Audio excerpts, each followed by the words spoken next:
बॉन्डिंगचा पुढचा व्हिडिओ करतोय. त्या व्हिडिओचं नाव आहे फजान्स रूल. ठीक आहे. आधीच्या व्हिडिओमध्ये आपण काय बघितलं होतं, Born Haber cycle means different energies calculation कसं करायचं. ओके, की एका मोठ्या स्टेपमध्ये जेवढी एनर्जी लागली ते समजा तीच स्टेप छोट्या छोट्या स्टेपमध्ये केली तर total energy count will be the same. That is the way. So तुम्हाला जर का तो व्हिडिओ बॉर्न हॅबस सायकल बघायचा असेल तर माझा आधीचा व्हिडिओ जो आहे तो तुम्ही बघू शकता. ठीक आहे. या चॅनलवरती तुम्ही सर्च केलं तर तुम्हाला माझे सगळे व्हिडिओज मिळतील. ठीक आहे. चला आता आपण सुरू करूयात पुढचा व्हिडिओ. पुढचा व्हिडिओ कोणासाठी आहे तर फजान्स rule. So this is you can say the end point of ionic compound. म्हणजे आयोनिक कंपाऊंड जे आपण पहिल्यापासून सिरीज बघतोय, आयोनिक बॉन्ड फॉर्मेशन बघितलं, त्याच्यानंतर आपण आयोनिक बॉन्डच्या वेगवेगळ्या पॅरामीटर्स बघितले, इज ऑफ फॉर्मेशन वगैरे. त्याच्यानंतर आपण काय बघितलं तर बॉर्न हॅबस सायकल बघितली आणि this is the last point, that one is Fajans rule. ठीक आहे. तर फजान काका असं आपण त्यांना नाव घेऊयात. ठीक आहे. तर यांनी 3 रूल्स केले. वन बाय वन आपण एक एक रूल बघूयात, पण त्याच्या आधी बेसिक आपण बघूयात आधी काय पॉइंट आहे आणि मग फजानने कसा विचार केला, काय रूल केला ते नंतर बघूयात. ठीक आहे. चला. सो आता आपल्याला एक गोष्ट माहिती आहे, ionic bond is form between metal and non metal. Okay, ionic bond is form between metal and non metal. Okay, ionic कंपाऊंडच्या जर का आपण प्रॉपर्टीज बघितल्या तर मेन प्रॉपर्टीज कोणत्या आहेत? First of all it is in solid state. बरोबर. Next one म्हणजे all ionic compound you can say they are in solid state. Second one, they have very high melting point, boiling point. They are soluble in water. They conduct electricity in liquid state or in solution state. बरोबर ना. So these are special characteristics of ionic compound. आता झालं काय की काय काय आयनिक compound असे होते की आयोनिक आहेत, मेटल नॉन मेटल मध्ये बॉन्ड दिसतोय का तर आहे. इव्हन एस ब्लॉक आणि पी ब्लॉक म्हणतो ना आपण, एक्स्ट्रीम लेफ्ट राईट म्हणजे छान छान मेटल छान छान नॉन मेटल यांच्यामधला बॉन्ड आहे. आता हा बॉन्ड आयोनिक आहे का तर आहे. ठीक आहे. म्हणजे ट्रान्सफर ऑफ इलेक्ट्रॉन झालाय का तर झालाय. मेटल नॉन मेटल बॉन्ड आहे, पण तरी सुद्धा आयनिक बॉन्डच्या प्रॉपर्टीजच नाहीत. ओके, एक्झाम्पल बघा कोणते कोणते. Like LiCl, lithium chloride. Lithium group 1 मधला पहिला कार्यकर्ता, Cl17 मधला म्हणजे extreme left extreme right. But it is insoluble in water. Logically it is ionic compound, it has to be soluble in water. पण झालं काय, इनसोल्युबल. म्हणजे ही प्रॉपर्टी कोणाची आहे, आयोनिकची नाहीये. This is property of covalent bond जे LiCl दाखवते. नेक्स्ट वन SnCl4 आणि SnCl2. ठीक आहे. दोघांमध्ये काय डिफरन्स आहे, क्लोरीन तर सेम आहे, चेंज काय झालाय, Sn चा oxidation number. Here is +4 and here is +2. So oxidation number change झाला, तर एक कार्यकर्ता झाला लिक्विड आणि दुसरा झाला सॉलिड. हा नुसता लिक्विड नाही तर वोलाटाईल लिक्विड उड जात आहे. लक्षात आलं.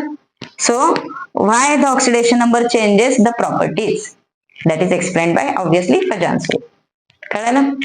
Next one example BeCl2. Again BeCl2 second ग्रुपचा एलिमेंट बेरिलियम, क्लोरीन आपला 17 ग्रुप. ओके, इथं आता सगळीकडे Cl कॉमन झालाय, but you can take any other halogen also. So in this case BeCl2 is also showing covalent character.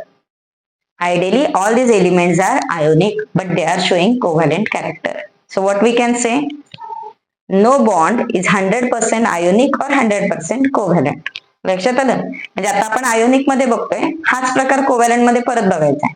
त्यावेळेस आपण काय बघणार आहोत, कोव्हॅलंट बॉन्ड मध्ये आयोनिक कॅरेक्टर म्हणजे जे इनसोल्युबल व्हायला पाहिजे ते सोल्युबल होणार, जे बॅड कंडक्टर आहे ते गुड कंडक्टर होणार, असलं काय काय बघायचंय. लक्षात आलं ना. ठीक आहे.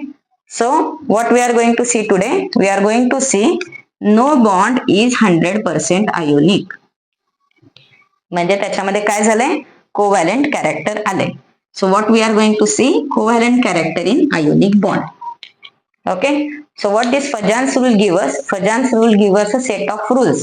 Rules म्हणजे काय, शॉर्टकट म्हणूयात आपण, की ते बघितलं की आपल्याला कळेल की हा याच्यामध्ये covalent character जास्त आहे, याच्यामध्ये कमी. मग हा सोल्युबल होणार, हा इनसोल्युबल होणार, हा volatile असेल, हा सॉलिड असेल. लक्षात आलं. सो पॉइंट कळाला. Fajans rule काय सांगितलं, it gives idea about covalent character in ionic bond. ठीक आहे. चलो. सो आता आपण आयोनिक बॉन्ड मध्ये कोणत्या कॅरेक्टर्स असतात, ओके, ते आपण आता नीट बघूयात आणि म्हणजे आपल्याला फजान रूल समजायला इझी जाईल. ठीक आहे. So the point is polarization. कोणता पॉइंट बघायचा आपल्याला, polarization. Polarization can be explained by two ways. First one is polarizing power. Okay, and second point is polarizability.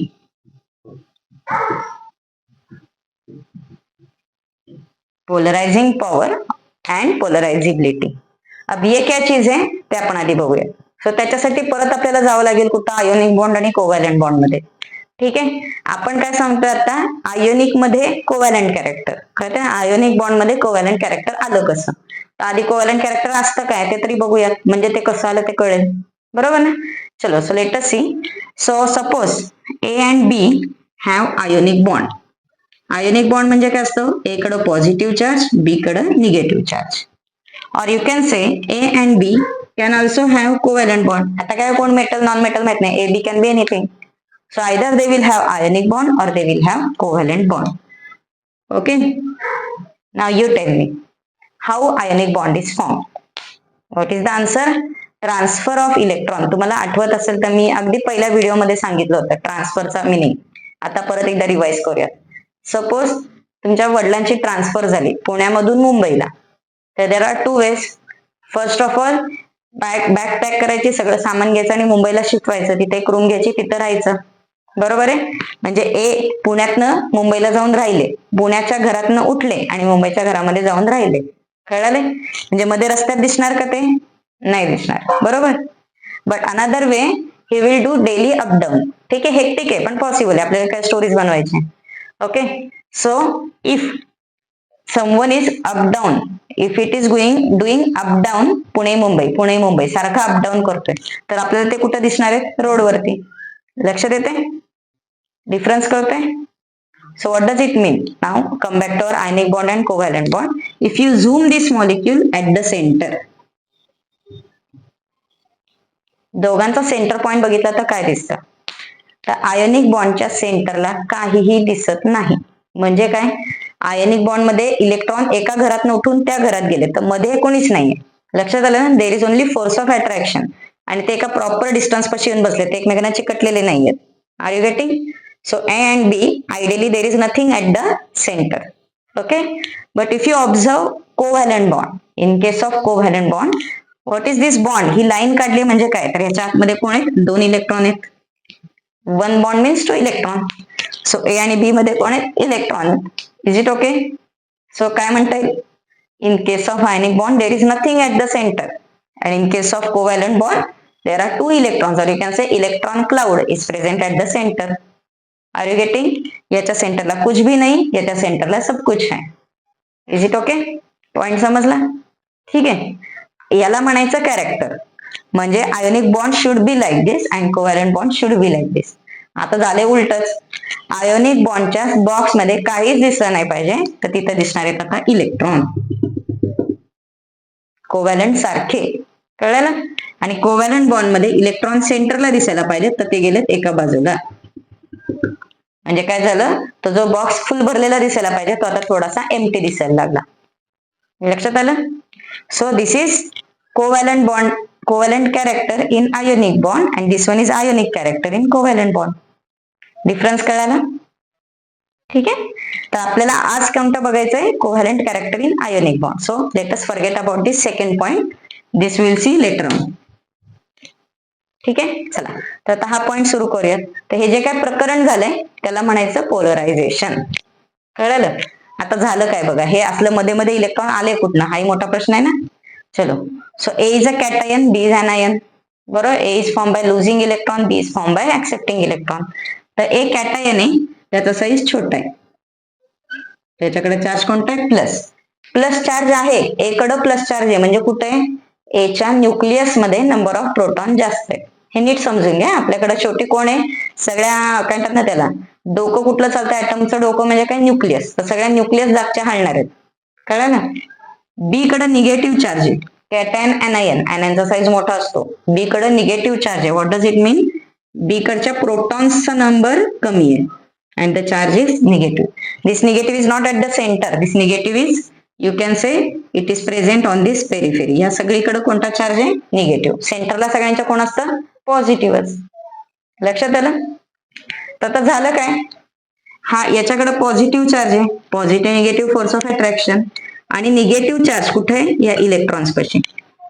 तर काय होतं, हा पॉझिटिव्ह काय करतो, या निगेटिव्हच्या इलेक्ट्रॉनला स्वतःकडे खेचायला लागतो. It attract this electron towards itself. Are you getting? It's like you can see in Tom and Jerry वगैरे कार्टून्स मध्ये बघा, मॅग्नेट असतं, त्या मॅग्नेटला त्याचं अट्रॅक्ट होतं, कसं दिसतं की नाही? पोलरायझेशन किंवा काय म्हणून त्याला शेप चेंज होणार. बघा कसं दिसणार आहे. हा जो बी आहे तो कसा दिसायला लागणार आहे? आपला एनी काय केलं, फक्त दुसऱ्याचा आकार बदलला, स्वतः सुखानं राहिला, आणि याचा शेप कसा झाला? हा असा ओव्हल शेप झाला.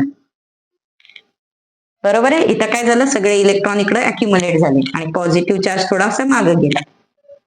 लक्षात आलं? आणि आता बघा, या सेंटरला काहीच दिसत नव्हतं, या सेंटरला आता इलेक्ट्रॉन दिसायला सुरुवात झाली. Is it okay? So covalent character is introduced in ionic bond. ते कसं आलं हे कळालं का पहिल्यांदा? ओके. आता मला सांगा, हे जे काही झालं, ठीक आहे, ही जी काही प्रोसेस आहे, या प्रोसेसचं नाव काय? या प्रोसेसचं नाव आहे polarization. What is polarization? Polarization means deformation of anion. Polarization is deformation of anion. anion जो छान स्फिअर शेप मध्ये होता त्याचा आकारच बदलला, त्याला काय म्हणायचं? पोलरायझेशन. Is it okay? आता नेक्स्ट वन, हे पोलरायझेशन करतंय कोण? कॅटायन. पोलरायझेशन होतंय कोणाचं? anion चं. पोलरायझेशन करतंय कोण? कॅटायन. होतंय कोणाचं? anion. लक्षात आलं? सो जो करतोय कॅटायन, त्याच्याकडे ती पॉवर आहे, त्याला काय म्हणायचं? Polarizing power. So this is property of cation. Okay. आणि व्हॉट इज पोलरायझिबिलिटी? पोलरायझिबिलिटी म्हणजे काय? Ability to deform. पोलरायझेशन व्हायची ability, ability to deform. Deformation होतं ॲनायनचं. So what you can say? Polarizability is the power of anion. Is it okay? Polarizing power is property of cation and polarizability is property of anion. And what is polarization? Deformation of that sphere. And because of deformation, मध्ये electron दिसायला. Is it okay? चलो, now we'll see 2 points, factors for polarization power and polarizability. So the factors are our famous factor, charge and size. In both cases, charge and size. चला एक एक बघूयात आपण. पोलरायझिंग power. पोलरायझिंग power कोणाची आहे? कॅटायनची. बरोबर आहे. आता कॅटायनचा 1 प्लसच्या जे 2 प्लस 3 प्लस पॉझिटिव्ह चार्ज वाढत गेला. If positive charge increases, what will happen? Pulling power वाढेल का कमी होईल? बघा, हा पॉझिटिव्ह काय होता? इलेक्ट्रॉनला ओढत होता. आता 3 4 4 पॉझिटिव्ह झाले, मग काय होणार? अजून जोरात ओढणार. बरोबर की नाही? So if charge increases, polarizing power increases. If charge increases, polarizing power increases. बरोबर? आता anion कडे जाऊया. पोलरायझिबिलिटी याची पण तोच प्रकार आहे बघा. इथं आधी नुसता 1 प्लस होता, 1 मायनस होता, 2 मायनस झाले, 3 मायनस झाले. काय होणार आहे? साईज अजून मोठा मोठा होणार. आणि आपण बोलतो ना इलेक्ट्रॉन अफिनिटी, पहिला इलेक्ट्रॉन आला तर छान छान, दुसरा आला की नको असतो, म्हणजे रिपल्शन होतं, साईज अजून मोठा झाला. जेवढा साईज मोठा होईल तेवढा आतल्या न्यूक्लियसचा या इलेक्ट्रॉनचा कंट्रोल कमी होणार. when the size increases this control will decrease आणि मग हा असा डिफॉर्मेशनचे चान्सेस वाढले. Are you getting? So what is in other words? If charge increases, polarizability increases. Okay. PLY is not a full short form. ठीक आहे. पोलरायझिबिलिटी PLY आता आपलं चालतंय. ओके. चलो, नाउ नेक्स्ट वन, साईज. आता कॅटायनचा साईज समजा छोटा झाला. If cation size is small. Small size म्हणजे न्यूक्लियस जास्त फोकस होणार. लार्ज साईज असेल तर काय आपलेच इलेक्ट्रॉन सांभाळून सांभाळून बिचार दमून जाणार आहे. पण कॅटायनचा साईज छोटा झाला म्हणजे स्वतःचे इलेक्ट्रॉन कमी आहेत. साईज छोटा झाला तर काय होणार आहे? त्याचं पॉवर अजून वाढणार आहे. कळते ना? If the size decreases, this nucleus will be more focused on this. And what will happen? The attraction towards that electron will increase, polarizing power will increase.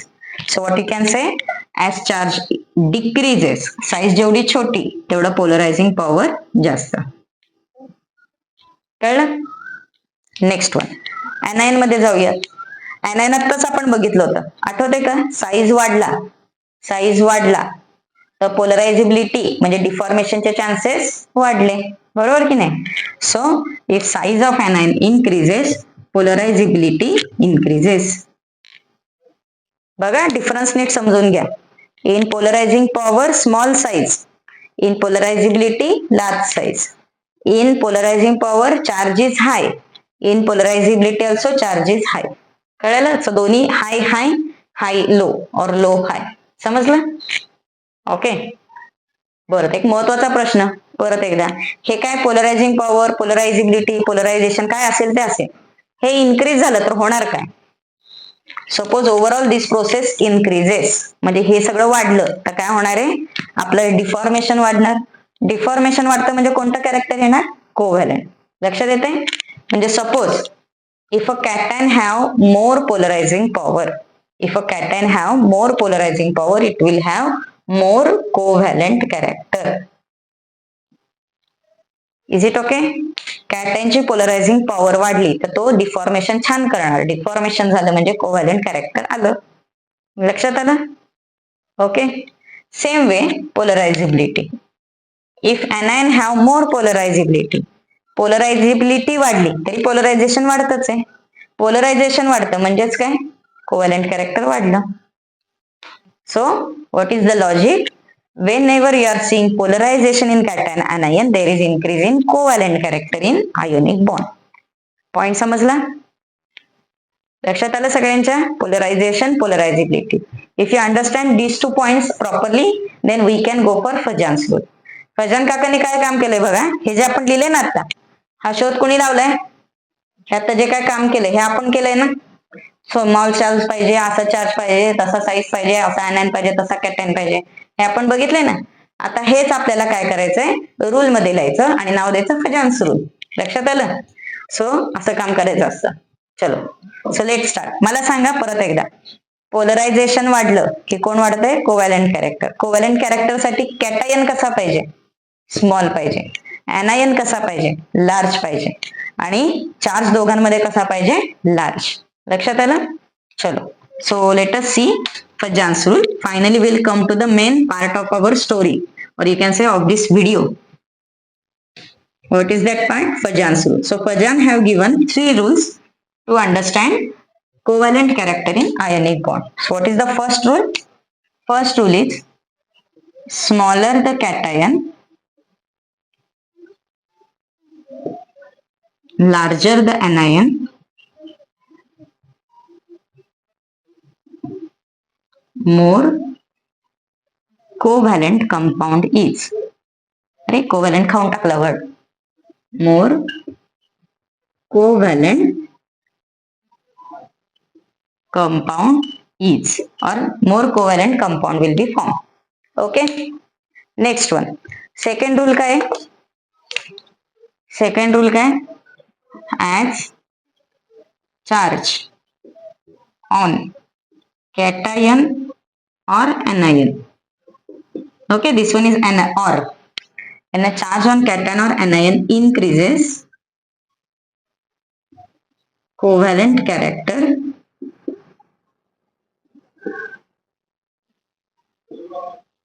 increases. Okay. आता आपण हेच बघितले ना रे स्टोरी. परत एकदा बघा, आपला कॅटायन कसा पाहिजे, स्मॉल. anion कसा पाहिजे, large. Smaller the cation, larger the anion. जर का कॅटायन छोटा असेल, anion मोठा असेल तर पोलरायझेशन होणार.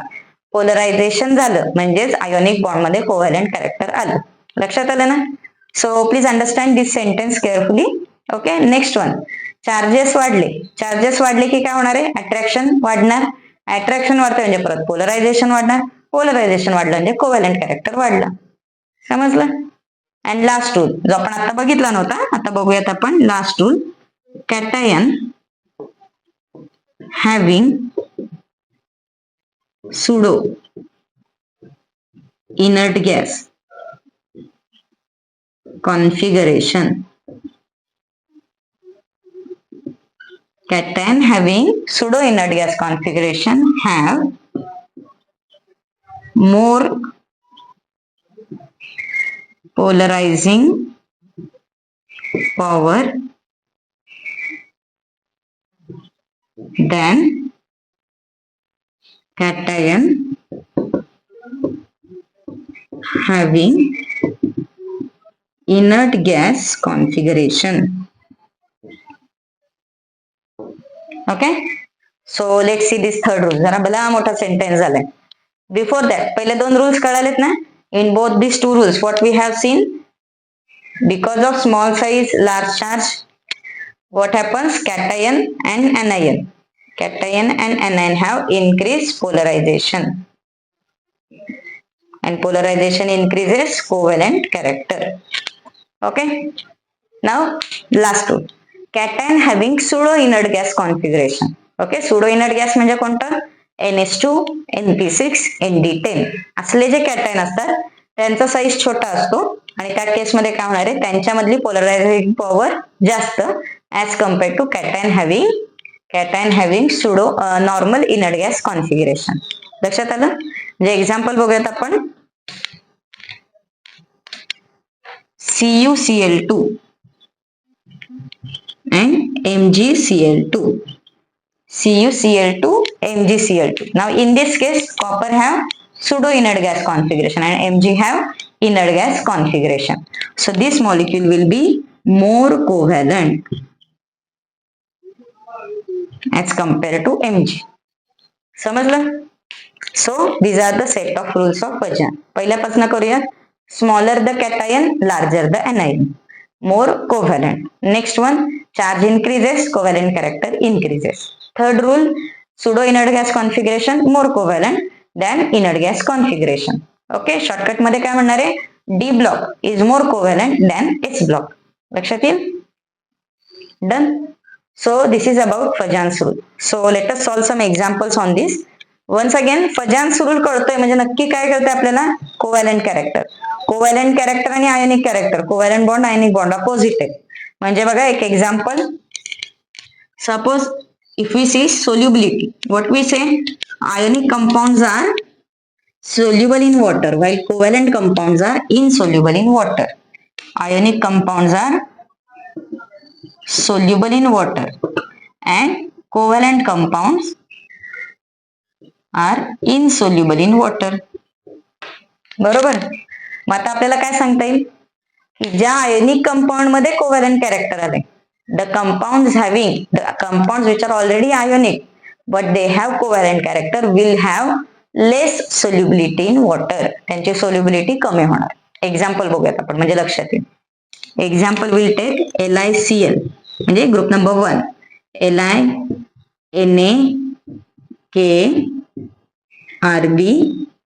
LiNaKRbCs.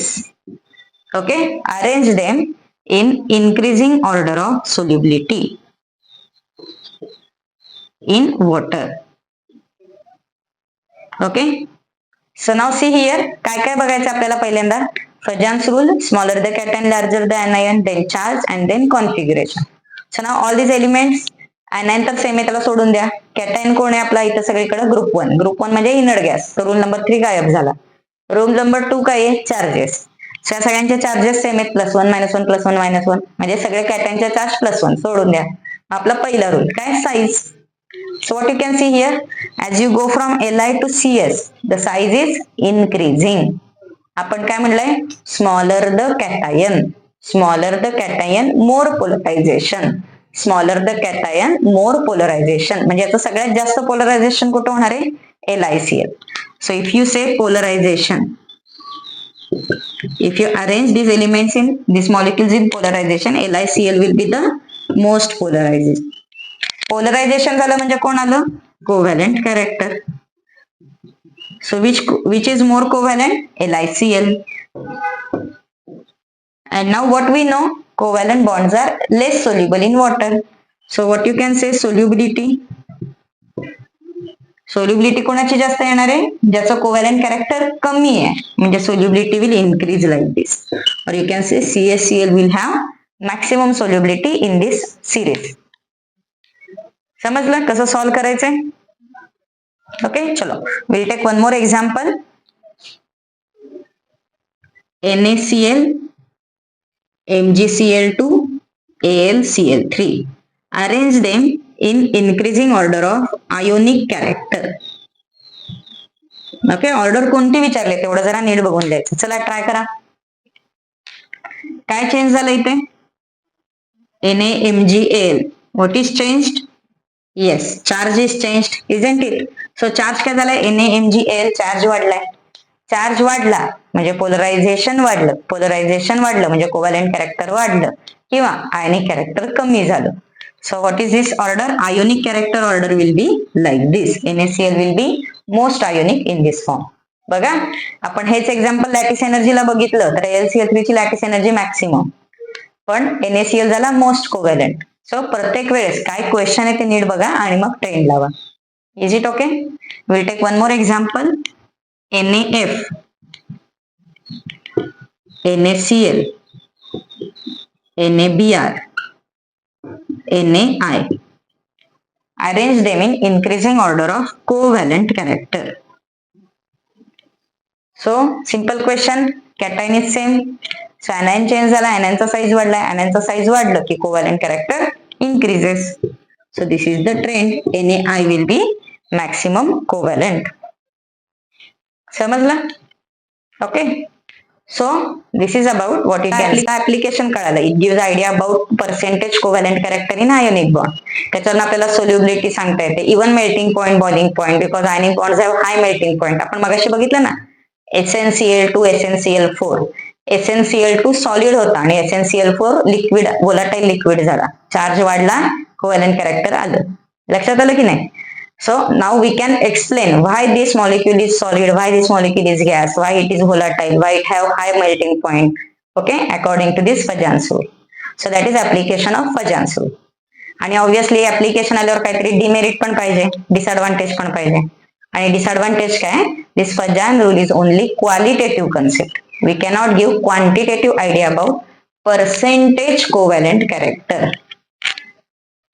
R you getting? म्हणजे आयोनिक मध्ये कोव्हॅलेंट आलं हे कळालं, तर आलेलं कॅरेक्टर आपण कमी आहे का जास्त आहे सांगू शकतो, but we cannot say in number like 10% covalent, 19.5% covalent. आपल्याला तो नंबर सांगता येत नाही, म्हणजे ते कॅल्क्युलेशनचा फॉर्म्युला नाहीये.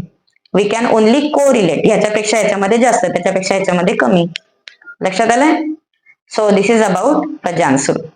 ठीक आहे, चलो. So will stop here.